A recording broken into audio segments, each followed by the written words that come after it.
tout à l'heure. Chez nous ici, on crée ce qu'on appelle des programmes, c'est-à-dire des applications, on est bien d'accord? En fait, là, ici, on va l'apprendre pour pouvoir créer ce qu'on appelle des applications. Et on va comprendre un petit peu comment est-ce qu'on réfléchit pour créer une application. Donc, on met en place ce qu'on appelle des programmes. Et un programme va avoir une structure. Et dès que je vais commencer ici, vous allez voir ce que c'est qu'une structure d'un programme. Maintenant, on va prendre le programme de l'exercice 3 là. Suivez bien, l'exercice 2, en réalité de ce fichier-là, suivez bien, on va mettre une pause sur l'exercice 2. On va y revenir plus tard. Parce qu'en ce qui concerne les chaînes de caractères, il y a un certain nombre de choses que vous devez savoir avant de faire une comparaison, avant d'utiliser un if sur des chaînes. On va revenir sur l'exercice 2 plus tard. On va prendre l'exercice 3. Et sur l'exercice 3, on va reparler de ce que nous, on a vu hier. C'est ce qu'on appelle la structure dite conditionnelle. On va voir en termes de pratique comment est-ce qu'on fait pour utiliser en fonction de ces cas-là. Ici, on nous demande d'écrire un programme qui saisit deux valeurs. Le programme affiche la plus grande et affiche la plus petite.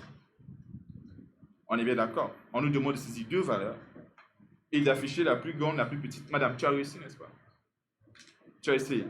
Même si tu n'as pas réussi. Tu as essayé, n'est-ce pas? Tu as essayé. Oui, ce n'était pas toi. Mais tu as essayé. C'est le plus important. Ici, tu as essayé. Tu as réussi. Pas mal. Maintenant, suivez bien. Je vais créer ici un fichier. On va le faire ensemble. Alors, je vais dire tp chap. Après, je peux vous envoyer le fichier là. Chap 2. Voilà.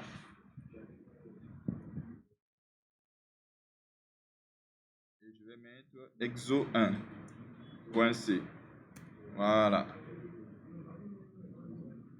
Je change mon clavier. Maintenant, pour ceux qui viennent d'arriver, suivez bien. Lorsque je disais un programme a une structure, la structure de notre programme, c'est quoi? C'est d'abord ça. stdio et int main. Après, plus tard, vous allez mieux comprendre c'est quoi tout ce que je suis en train de faire là. Donc, par défaut, nous, on aura besoin d'écrire ça. Et ce code que j'ai écrit là représente pour le moment la structure de base d'un programme, pour l'instant. OK. Donc, comme je l'ai écrit, ça sera comme ça que vous allez écrire ça, comme si c'est de la récitation. Maintenant, après, ce qui va se passer dans le main, là, c'est là-bas là où vous devez adapter pour répondre à ce qui a été posé comme question dans l'exercice. Maintenant, nous, ici, on nous demande de saisir deux valeurs. Maintenant, avec les gens qui étaient là, on va créer deux variables. Ici, on va utiliser, on n'a pas dit le type, si, on a dit, ça veut dire qu'on va utiliser deux int. Int A, int B. On va demander de saisir, naturellement, entrer la première valeur. Entrer la deuxième valeur. Et juste en bas, je mets scanf, pourcentage D, virgule, commercial A. Ensuite, ici, je mets scanf, pourcentage D et commercial B. Bon, là, jusque-là, tout le monde comprend. On est bien d'accord. On a juste saisi deux valeurs et qui sont de type entier. On est bien d'accord. Maintenant, il est question de dire quoi? D'afficher le plus grand et d'afficher le plus petit. Mais le problème, c'est que nous, on ne sait pas est-ce que le plus grand se trouve dans A. On ne sait pas si le plus grand se trouve dans B. On est bien d'accord, mais quand même, on est en mesure de pouvoir effectuer des tests, c'est-à-dire de mettre en place un certain nombre de conditions.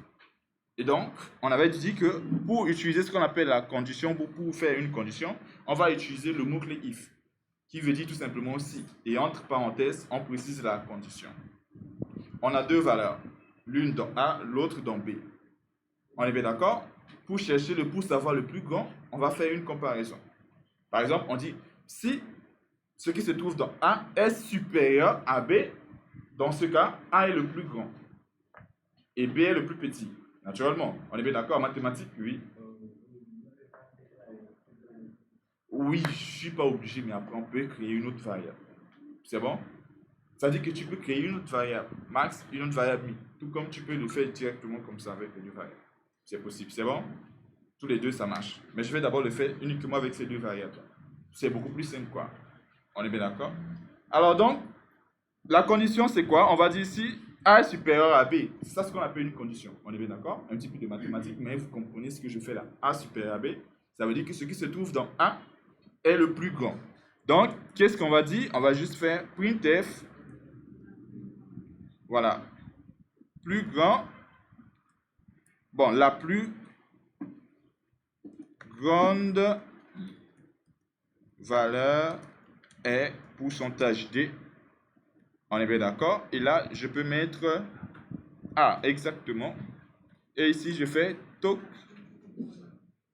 La plus petite valeur est B. Et juste entre les deux, je fais un anti-slash N pour un étoile. Donc, je peux faire ça comme ça, c'est bien. Donc, if A est supérieur à B, j'affiche la plus grande est CA et la plus petite est CB. Vas-y.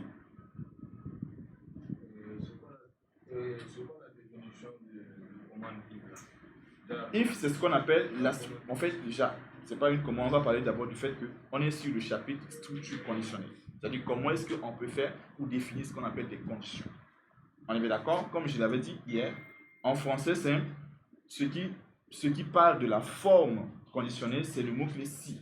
On est bien d'accord? Ici, on fait juste tout simplement une traduction. C'est-à-dire si, ça va être ici if. Dans notre langage, c'est comme si c'est du français, mais notre français, c'est if au lieu de si. On est bien d'accord? On utilise if pour traduire une condition, pour expliquer ou bien exprimer une condition. On est bien d'accord? Voilà, donc on dit if, et puis maintenant, entre parenthèses, on dit maintenant là, ou bien les conditions. Ici, on n'a qu'une seule condition. On est bien d'accord? On verra maintenant comment est-ce qu'on peut avoir plusieurs autres conditions en même temps. Ça va? Oui. Ok, parfait. Maintenant, donc ici, je dis si A est supérieur à B, alors je l'affiche ça, comme ça.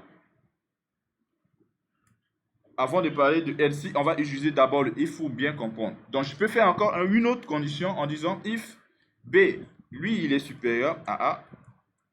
Alors, je copie ça. Je colle, mais je change l'ordre des variables. Le plus grand ici, ça va être B. Ici, le plus petit, c'est A. Les deux conditions, est-ce que vous comprenez? Oui, madame.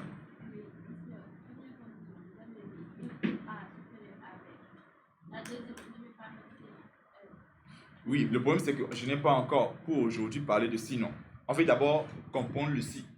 C'est bon? On comprend d'abord le si et après on met maintenant si et puis l'alternative, le si non.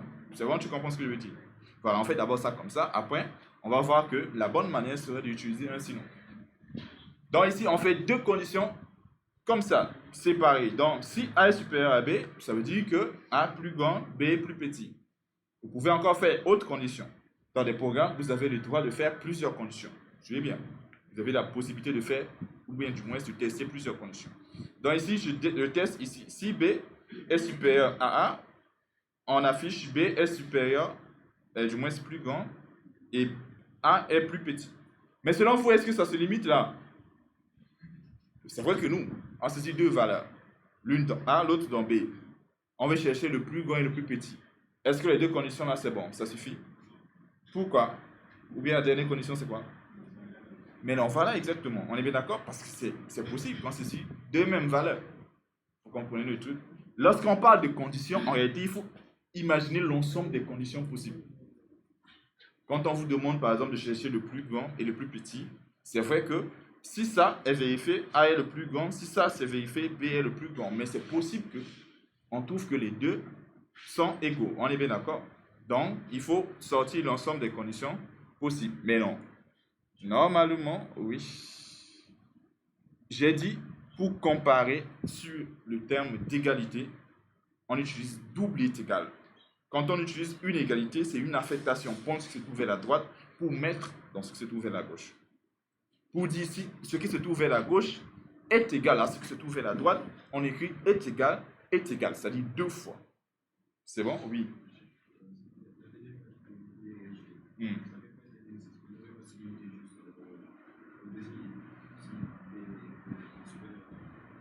Oui, mais le problème c'est que si on se limite là et qu'on saisit deux valeurs, rien ne va s'afficher à l'écran. On est bien d'accord? Mais en fait, lorsqu'on a un programme, un utilisateur, quand il saisit des choses, même si les conditions quand demande ne sont pas remplies, il faut forcément qu'on affiche un message. Le message peut être quoi? Du genre, en fait, les deux nombres sont égaux. Pas forcément de dire que c'est plus grand, plus petit. En fait, on lui explique pourquoi on n'affiche pas le plus grand, le plus petit. On est obligé, en fait. On est bien d'accord? Parce qu'un utilisateur qui lance quelque chose qui saisit, après, il ne va absolument rien, ça n'a pas de sens. Il faut lui expliquer pourquoi il ne va rien. C'est bon? Ok, donc super. On va mettre ici est égal et on peut dire, voilà, printf, les deux nombres, on va dire sont comment? Égal ou bien égaux? Bon, j'ai confiance en vous. On va mettre comme ça. Voilà.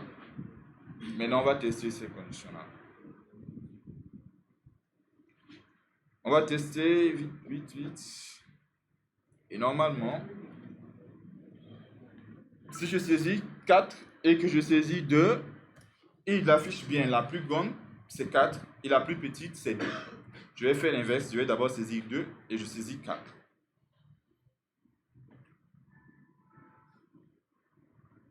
Je saisis 2 et je saisis 4. Malgré que je saisis 2 avant 4, il dit quand même que le plus grand c'est 4 et le plus petit c'est 2. Mais non, suivez bien, comme on est au début, j'espère et j'imagine aussi que certaines personnes vont avoir ce genre de soucis-là. Quand vous n'avez pas directement la possibilité de compiler ici, c'est peut-être parce que vous avez compilé que vous n'avez pas encore fermé l'interface noire là. On est bien d'accord? Donc, comme par exemple, je viens ici et que je veux relancer le programme, ça ne peut pas marcher. Parce que j'ai déjà exécuté le programme et le programme exécuté est toujours en cours. Donc, il faudrait que je fasse quoi? Que je clique ici et maintenant l'écran noir disparaît. Là, j'ai la possibilité de redémarrer le programme encore à nouveau. C'est bon?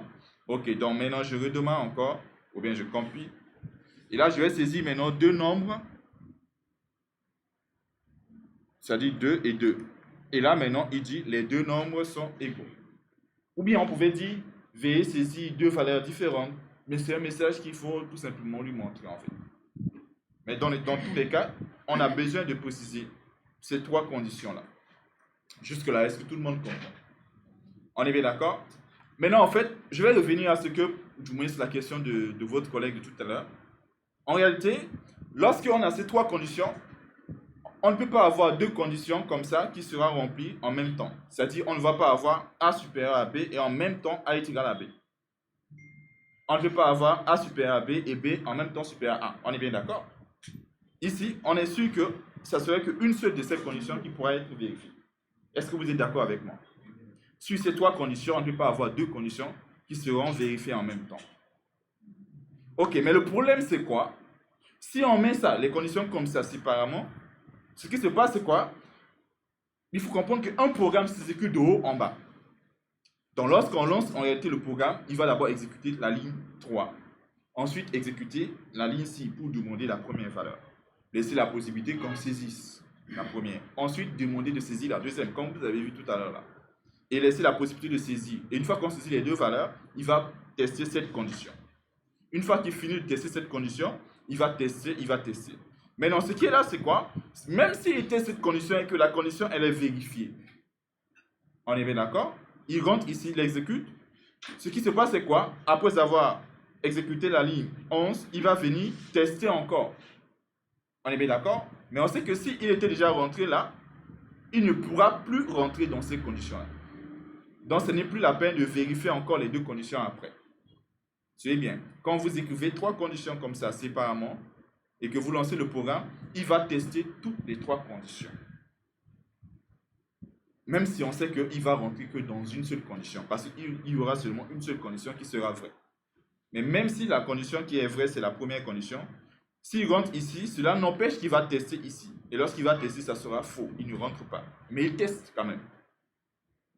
Et il ne rentre pas parce que c'est faux. Et encore, il va tester. Même si c'est faux, il teste quand même. Et en réalité, ça va prendre un peu plus de temps le programme. Parce qu'il va tester toutes les conditions. Or, normalement, si on avait vu que ici c'était vérifié, plus la peine de réfléchir aux autres conditions. Plus la peine de les tester. Et donc, dans ce cas, on va utiliser ce qu'on appelle le sinon en réalité. Donc, on part dans le sinon uniquement lorsque le si n'est pas vérifié. Comprenez bien. Lorsqu'on dit si et sinon, on arrive sur le sinon uniquement lorsque un si n'est pas vérifié. On est bien d'accord? Mais si le si est vérifié, on ne parle même plus de sinon. On ne le touche même plus. On ne réfléchit même pas. Maintenant, le sinon ici se traduit par quoi? Un else. Un else. Le mot-clé else veut dire sinon, tout comme if veut dire si. C'est bon? Maintenant, suivez bien. Dans ce même programme-là, ici, après ce premier if, je peux mettre tout simplement un else. Quand je dis else, ça veut dire quoi? Il va tester d'abord cette condition. Maintenant, si cette condition n'est pas vérifiée, il vient maintenant dans le sinon. Sinon de si. Else de if. Et nous, on a la possibilité de dire quoi? Dans un sinon, mettre en place une autre condition. La condition de if là. Maintenant, ce qu'on va faire, c'est quoi? Je vais tout simplement faire d'abord quelque chose de plus simple. Je vais copier CTRL Z. Mon Z, il est où? Ok. Je vais copier ça. Et je fais ça. Voilà. Regardez bien la structure de ce programme-là. Donc, j'ai mis une condition. J'ai dit, si A est supérieur à B, entre ici. Et je dis sinon. Le sinon, ça veut dire quoi? Si A n'est pas supérieur à B, c'est là maintenant qu'il va venir ici. Mais si A est déjà supérieur à B, ce qui se passe ici, là, ne sera pas exécuté. On est bien d'accord? On ne peut pas rentrer dans un si et en même temps rentrer dans un sinon. Ce n'est pas possible. Si on est déjà rentré ici, on ne peut pas en même temps venir dans le sinon. Quand est-ce qu'on vient dans le sinon? Lorsque le si n'est pas vérifié, c'est là maintenant qu'on parle de sinon. Jusque-là, vous me suivez? Maintenant, toutes les deux autres conditions-là, je peux les copier et je les colle ici. Pour l'instant, je peux les mettre comme ça. Mais on va voir plus tard qu'on pourrait faire encore quelque chose de beaucoup plus simple. Donc, pour tester les deux conditions-là, on les teste uniquement lorsque la première condition n'est pas vérifiée. Lorsque la première condition n'est pas vérifiée, on part dans le sinon. Mais dans le sinon aussi, on a encore deux autres cas.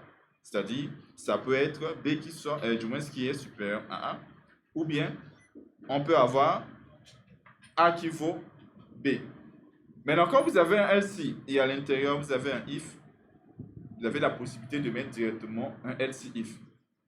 Au lieu de mettre else et à l'intérieur ouvrir crochet et de mettre if. Ce que je veux dire, c'est quoi? Je pourrais faire uniquement comme ça, directement, else if. Je dis bien. Donc, le else if, ça veut dire quoi? On dit d'abord, if, si la condition n'est pas vérifiée, on part dans le sinon. Mais dans le sinon, on a besoin encore de tester une autre condition. Vas-y, pose d'abord la question.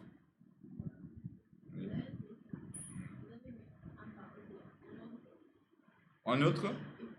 Celui-là, le dernier. Mais on n'est pas encore arrivé là-bas. On n'est pas encore arrivé ici, là, sur celui-là. Je suis en train d'abord de gérer celui-là. On est bien d'accord? Et en fait, en réalité, celui-là, on pourra le ramener ici et mettre un else if, comme ça. Tu vois? C'est bien. C'est bien. C'est que tu m'as fait anticiper les choses. Je voulais d'abord vous montrer qu'en fait, toutes les autres conditions qui viennent ici, là, on est bien d'accord? On va les toucher ou bien on va essayer de parler de lorsque la première condition n'est pas vérifiée. Parce qu'ils sont dans le sinon. Donc, quand on dit sinon, ça veut dire quoi? La condition d'abord n'est pas vérifiée. C'est là maintenant qu'on part ici. Mais il se peut que dans le sinon, qu'on vérifie encore d'autres conditions. On est bien d'accord? Le else, ce n'est pas une condition. Lorsqu'on met else, on ne met pas entre parenthèses pour dire A supérieur à B. Ce n'est pas le else qui vient à côté d'une condition. C'est un si qui traduit une condition. Le sinon, c'est tout simplement le contraire de si. Donc, on ne peut pas dire else et mettre B supérieur à A. Comprenez bien cela. Je ne peux pas dire else B supérieur à A. Parce que le else, c'est tout simplement le contraire du si. Ce n'est pas lui une condition qui définit. Si vous voulez définir une autre condition, vous êtes obligé d'utiliser le if. Raison pour laquelle ici je dis sinon. Maintenant, comme dans le sinon, on a le cas où B peut être supérieur et le cas où A peut être égal. Donc, je peux d'abord dire sinon si B est supérieur à A. Quand est-ce qu'il va traiter cette information? Lorsque A n'est pas supérieur à B. C'est là il vient dans le sinon. Maintenant, dans le sinon, il va dire si c'est B qui est supérieur à A. On est bien d'accord? Là, maintenant, on n'est pas encore au niveau de A est égal à 3 là. Maintenant, quand est-ce que A est égal à B, du moins là, sera exécuté? Lorsque les deux conditions ne sont pas remplies. C'est là maintenant qu'on peut arriver ici. Mais si on lance le programme et que la première condition est remplie, directement le programme s'arrête. Parce qu'il sait qu'il ne peut pas rentrer dans les deux autres conditions. Le rôle du si nombre, c'est ça en fait. Pour dire quoi? On teste ce qui se trouve dans le si non uniquement si ce qui se trouve dans le si ne marche pas. Si le si est déjà valide, plus la peine de réfléchir au si non. On est bien d'accord? Ce qui fait que lorsqu'on lance en réalité le programme, ça va être un peu plus rapide. Parce qu'il va rentrer dans une seule condition. Maintenant, si la condition n'est pas vérifiée, c'est là maintenant qu'il va penser à tester les autres conditions. N'est-ce pas? Maintenant, même jusque-là, c'est bon. Ici, else if A est égal à B. Oui, normalement, si on le fait comme ça, c'est bon. On est bien d'accord? Mais sauf qu'on a normalement que 3 conditions. Soit A supérieur à B, soit B supérieur à A, ou bien A est égal à B. Donc, suivez bien. Si on prend cette condition-là, la première condition, on est bien d'accord? La première condition, on dit A supérieur à B. A supérieur à B. 2, on se dit B supérieur à A. Et troisième, on dit A est égal à B. On est bien d'accord? Avec le if, le else, ça veut dire quoi? Avant d'arriver ici, il faudrait que les deux conditions ne soient pas vérifiées. Donc, si A est supérieur à B, on va omettre ça, on ne va plus toucher. On est bien d'accord? Ok. Maintenant, si A n'est pas supérieur à B, on va arriver ici pour tester est-ce que B est supérieur à A. Ce qui veut dire que si on arrive ici, ça veut dire que soit B est supérieur à A ou bien A est égal à B. On est bien d'accord? Mais pas A supérieur à B, ce n'est pas possible. Si on arrive ici, A ne sera plus supérieur à B. Vous êtes d'accord? Ok, mais non. Si maintenant ça n'est pas vérifié, c'est là maintenant que nous, on va atteindre ce niveau-là. On est bien d'accord? Si on arrive sur cette troisième-là, ça veut dire que A n'est pas supérieur à B et B n'est pas supérieur à A. Mais si A n'est pas supérieur à B et que B n'est pas supérieur à A, ça veut dire forcément, on est bien d'accord? Ça veut dire qu'ici, on n'est pas obligé de mettre un if. Ça veut dire qu'ici, pour le troisième, on pouvait juste faire ça. Sinon, c'est bien. Ça veut dire qu'on dit, si c'est A qui est supérieur, c'est sûr que c'est celui-là qui sera exécuté.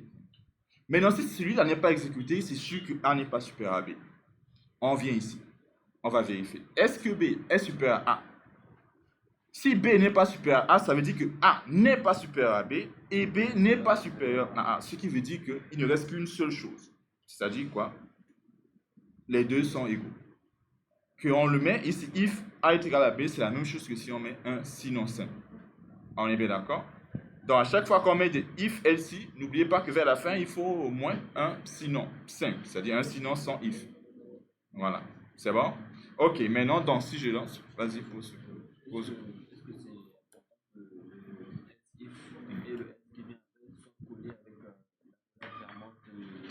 Non, tu peux faire comme ça. Ouais, comme ça. Là. Voilà. Le plus important, c'est qu'il se place après la collade. Sur la même ligne ou bien sur la ligne suivante, il n'y a pas de souci. C'est bon? Ok. Maintenant, si je le mets comme ça prend un petit peu moins d'espace en fait. Si je lance le programme, oui, je lance d'abord et puis je te laisse la possibilité de poser une question. Je vais saisir par exemple,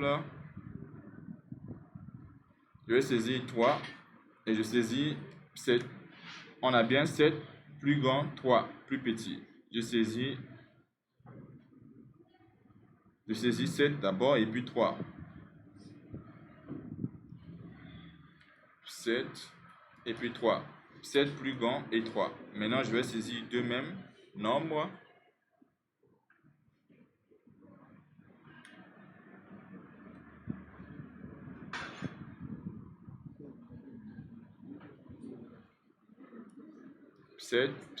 On voit bien que les deux nombres sont égaux.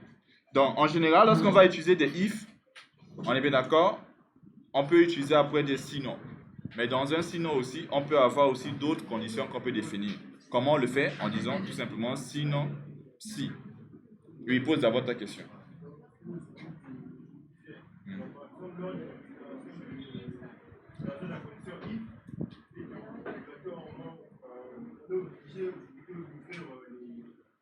Ça. En fait, les accolades, c'est quoi d'abord? Comprenez bien que, en fait, quand on dit if, la syntaxe if, entre parenthèses condition, et puis crochet, tout ce qui se trouve entre crochets là, ça veut dire que ce sont des choses qui seront exécutées lorsque la condition est vérifiée. On est bien d'accord? Pourquoi le crochet? Parce qu'on peut avoir une, deux, trois ou bien 1000 choses qui seront exécutées lorsque la condition est vérifiée. Suivez bien. Comprenez le rôle du crochet. Quand on dit if, condition, ce crochet-là, et que je mets ici, tout ce qui se passe là, sont des choses qui seront exécutées. On est bien d'accord? Lorsque la condition est vérifiée. Le rôle du crochet, c'est quoi? Comme je l'ai dit, si par exemple, on doit exécuter ici plusieurs choses, certes, parce que la condition peut déclencher beaucoup de choses. On est bien d'accord? Et quand je dis beaucoup de choses, ce sont des choses qui s'écrivent au moins sur 2 lignes, B, 3 lignes, 4 lignes, 5 lignes. Par exemple, ici, on a au moins 2 lignes qu'on a écrit tout simplement dans ce if-là. On est bien d'accord?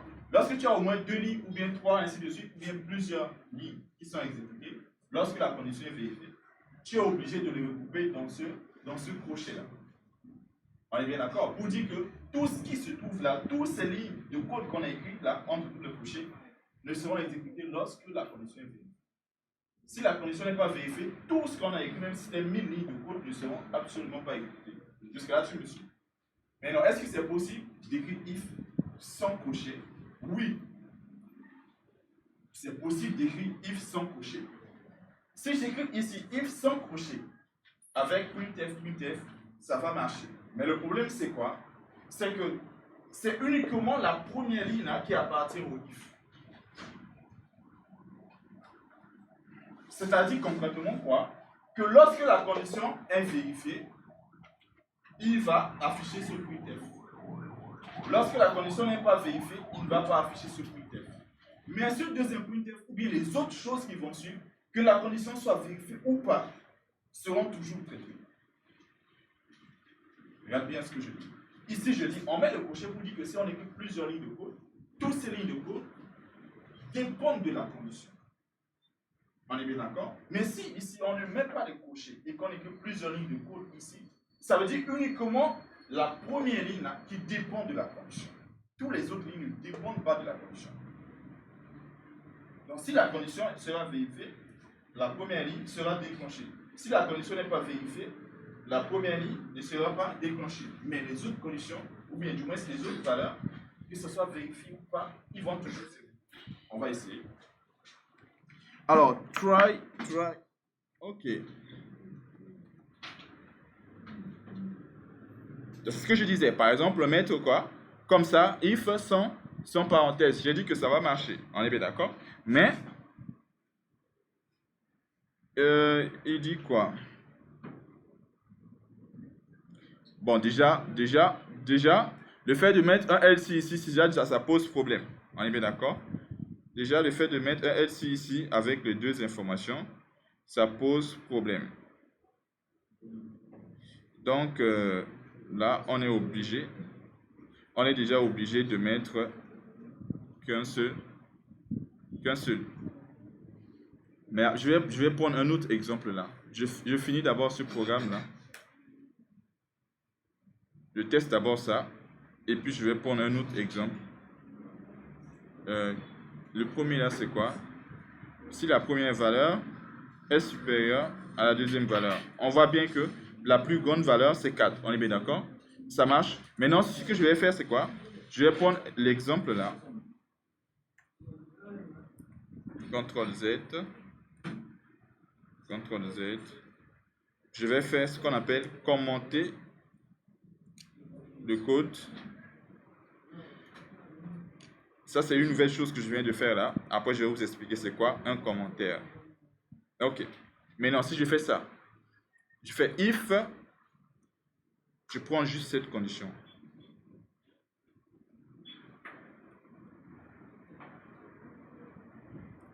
on veut tester juste un seul if comme ça. On est bien d'accord? Et puis je vais enlever le crochet. C'est bon? On suppose que, en fait, si A est supérieur à B, la plus grande, la plus petite. Jusque-là, tu me suis. Ok, maintenant, on va voir.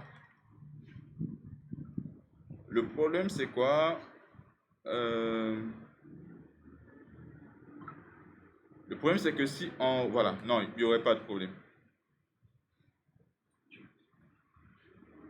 Mais par contre, ce que j'ai expliqué là, on va comprendre ça. Je vais saisir A. Je vais saisir A, 2. Et B, 5. Qu'est-ce qu'il dit? Il dit que la plus petite valeur est 5. On est bien d'accord? Donc déjà, on voit qu'on ne rentre pas dans cette condition. Tu es d'accord, n'est-ce pas? On ne rentre pas dans cette condition. Mais par contre, le printf2 est exécuté. On est bien d'accord? Le printf2, il est exécuté.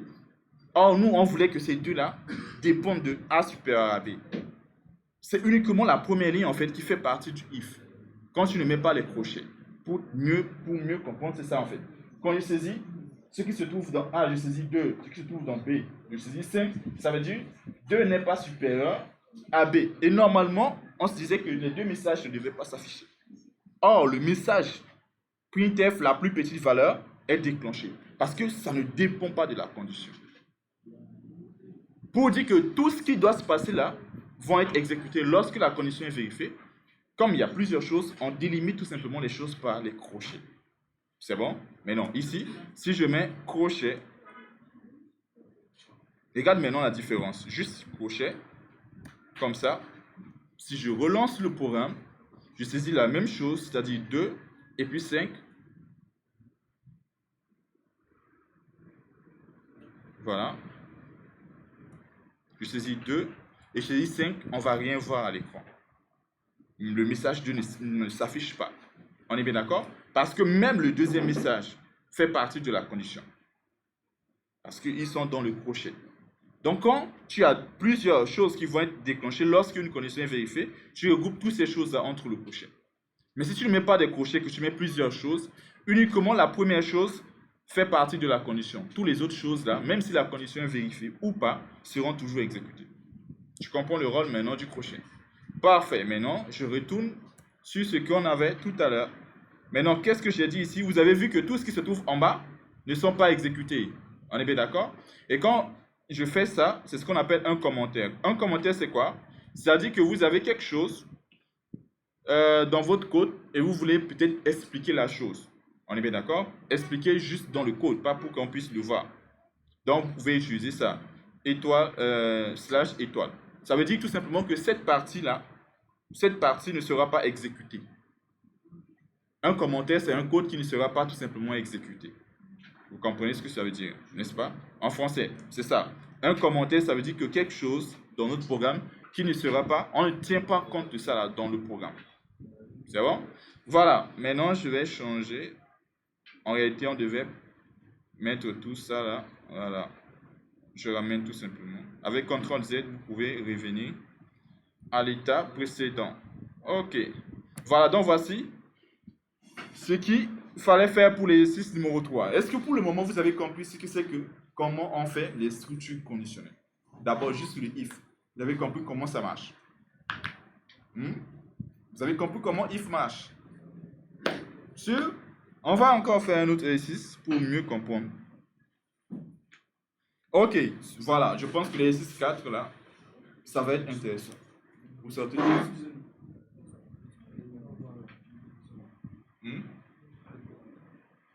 Faites vite, 5 minutes. Suivez bien l'exercice 4.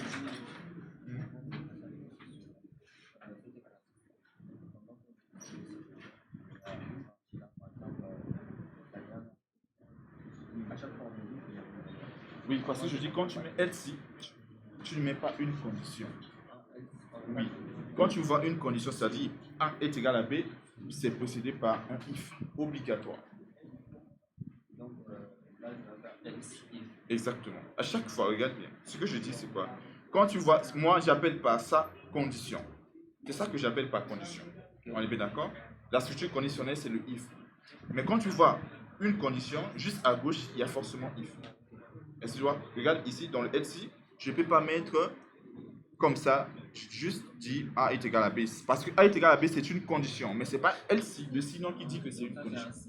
Voilà, ça, il faut mettre un si à côté pour avoir cette condition. Si, si A est supérieur à B, j'affiche le code si A est supérieur à B. Maintenant, je peux descendre faire un else. Else, et là, je vais mettre print A est inférieur à B. Et là, Oui, mais le problème, c'est que si A n'est pas supérieur à B, ça ne veut pas dire forcément que A est inférieur à B. C'est ça le problème. Tu vois? Même si A n'est pas supérieur, ça ne veut pas dire forcément qu'il est inférieur, puisqu'il peut être égal à B. dans ce cas, j'aurais juste garder else et juste effacer la condition. Comme ça, s'il est né supérieur ni inférieur, il va tomber sur else. Oui, mais sauf que lorsqu'il est dans le else, il est soit inférieur ou bien est égal. C'est ça le problème. Tu dois gérer les deux là. Tu vois, c'est pourquoi ici on a fait else if. On prend d'abord la partie si B est supérieur. Et maintenant, si il n'est ni A supérieur, ni du moins B supérieur, forcément, ils sont tous les deux égaux. Donc, else, c'est intermédiaire entre Exactement. if et le dernier else. Voilà. Par exemple, lorsqu'on dit quelque chose de vrai ou faux, si c'est pas vrai, sinon forcément c'est faux. On est bien d'accord parce qu'il n'y a que deux conditions. Mais ici, on peut avoir trois conditions. Donc si, sinon si c'est autre chose et sinon, tu vois le truc. Mais on va prendre l'exemple. On va mettre encore else if ici et puis mettre un dernier else. Ici. Non, ici c'est par rapport au programme que nous on a fait là. On est bien d'accord? Nous, on a dit si A est supérieur à B. Ça veut dire qu'on a éliminé la partie où A doit être supérieur à B. On est bien d'accord? Si on rentre là-bas, les autres ne vont pas être exécutés. Maintenant, je dis quoi? On arrivera ici lorsque la première condition là, le if n'est pas vérifiée. En d'autres termes, A n'est pas supérieur à B. Et comme A n'est pas supérieur à B, on va essayer de voir est-ce que B est supérieur à A. Si c'est vrai, on va rentrer ici. On est bien d'accord? C'est-à-dire B est supérieur. Mais si cette condition n'est pas vérifiée, c'est-à-dire quoi? Déjà, on avait dit que le premier n'est pas vérifié. Et on vient de dire que le deuxième n'est pas vérifié. C'est-à-dire A n'est pas supérieur à B et B n'est pas supérieur à A. Ça veut dire que les deux, ils sont égaux. Donc, j'ai dit quoi? On peut mettre juste else pour dire qu'ils sont égaux. Mais tu peux dire else if A est égal à B. Mais c'est du moins, les deux font la même chose en fait. Par rapport à ce programme, bien sûr. C'est bon? Ok. Maintenant, je vais faire les 6-4 là. Normalement, les 6-4, c'est un petit peu le plus simple pour mieux comprendre la notion de structure conditionnelle. TP chapitre 2, exo 2.c. Bon, chose qui est bien en programmation, c'est ça aussi. On peut copier, coller, modifier. Bon, suivez. Ici, on nous demande de saisir. Vous savez ce que c'est qu'une équation du premier degré, n'est-ce pas? Vous savez ce que c'est qu'une équation du premier degré? Bien, c'est ce qu'on a demandé, hein? Pas une équation du premier degré. Donc, la forme de l'équation du premier degré, c'est f de x est égal à quoi? À x plus b. Et c'est ça qu'on appelle les coefficients. C'est bon? On a saisi une information dans A, le coefficient A, une information dans B, le coefficient B. C'est bon? Et puis après, chercher maintenant la solution. Donc ça veut dire qu'on a saisi deux valeurs.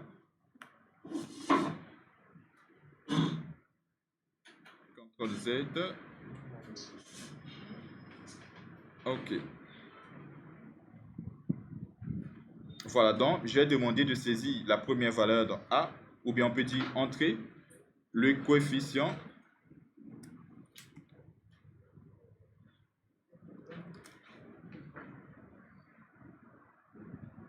entrer la valeur de B.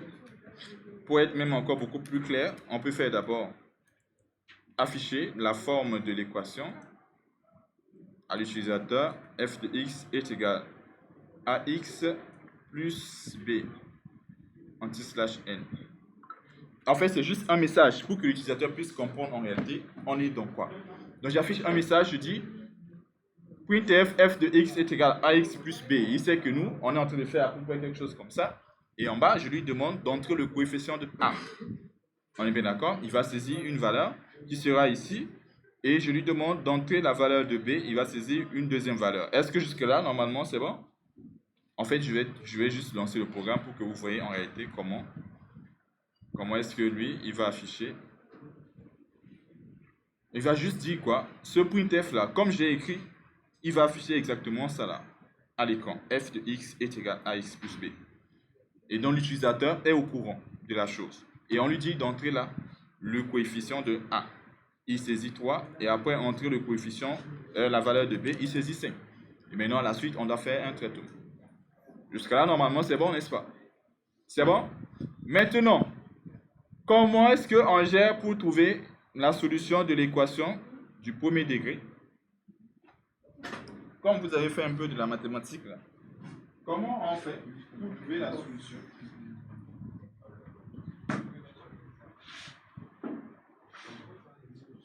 Oui, je vous écoute. Trouver la solution de l'équation du premier degré. Oui, cette équation-là, comment on fait pour trouver la solution? X plus B égale Ouais. On va poser. à X plus B égale Voilà, donc f de x est égal à 0, ça veut dire ax plus b est égal à 0. Et continue.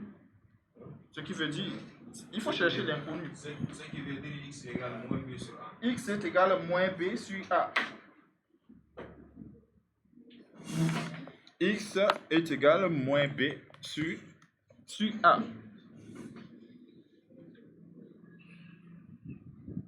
Oh là là.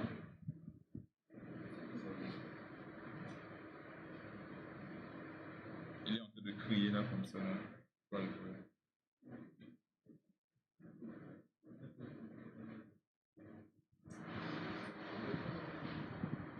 Faut pas que ça explose ici. Hein. Abdou, le truc là, je sais pas quel est le problème.